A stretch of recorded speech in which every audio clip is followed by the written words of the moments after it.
ಸಿಂಪಲ್ಲಾಗೆ ಹಾಲು ಖೀರ್ ಮಾಡ್ತಾಯಿದ್ದೀವಿ. ಒಂದು ಅರ್ಧ ಲೀಟ್ರ್ ಹಾಲು, ರೆಡಿ ಇರೋ ಶಾವಿಗೆ, ತುಪ್ಪ, ಸಕ್ಕರೆ, ಗೋಡಂಬಿ, ದ್ರಾಕ್ಷಿ.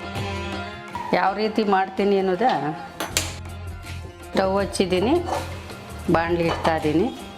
ಫಸ್ಟು ತುಪ್ಪ ಹಾಕಬೇಕು. 1 ಸ್ಪೂನ್ ತುಪ್ಪ, ಗೋಡಂಬಿ, ದ್ರಾಕ್ಷಿ ಹುರ್ಕೋಬೇಕು ತುಪ್ಪದಲ್ಲಿ ಎಲ್ಲನೇ ಈ ಥರ ಹುರ್ಕೊಂಡು ಹಾಕಬೇಕು. ಹಾಲು ಹಾಕ್ತಾಯಿದ್ದೀನಿ. ಹಾಲಿಟ್ಟಿದ್ದೀನಿ. ಹಾಲು ಕುದ್ದು ಬಂದಮೇಲೆ ರೆಡಿ ಇರೋ ಶಾವಿಗೆ ಹಾಕಬೇಕು. ನೋಡಿ ಕುದೀತೈತೆ. ರೆಡಿ ಇರೋ ಶಾವಿಗೆ ಹಾಕ್ತಾಯಿದ್ದೀನಿ. ನೋಡಿ ಸ್ವಲ್ಪನೇ ಹಾಕಬೇಕು.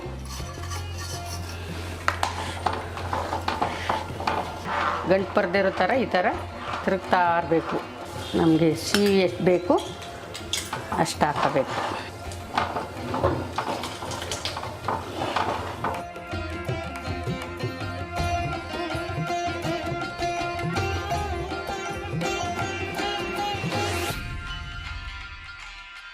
ದ್ರಾಕ್ಷಿ ಹಾಕ್ತಾಯಿದ್ದೀನಿ. ಸಿಂಪಲ್ಲು ಹಾಲು ಖೀರ್ ಇದು. 2 ನಿಮಿಷ ಕುದಿದ್ರೆ ಗಟ್ಟಿ ಬರುತ್ತೆ.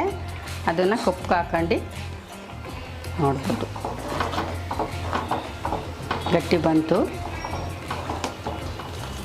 ರೆಡಿ ಆಯಿತು ಹಾಲು ಖೀರು. ಗಟ್ಟಿ ಬಂತು 2 ನಿಮಿಷದಲ್ಲಿ. ಈಗ ಇಳಿಸ್ತಾ ಇದ್ದೀನಿ, ಬೌಲ್ಗೆ ಹಾಕ್ತಾಯಿದ್ದೀನಿ.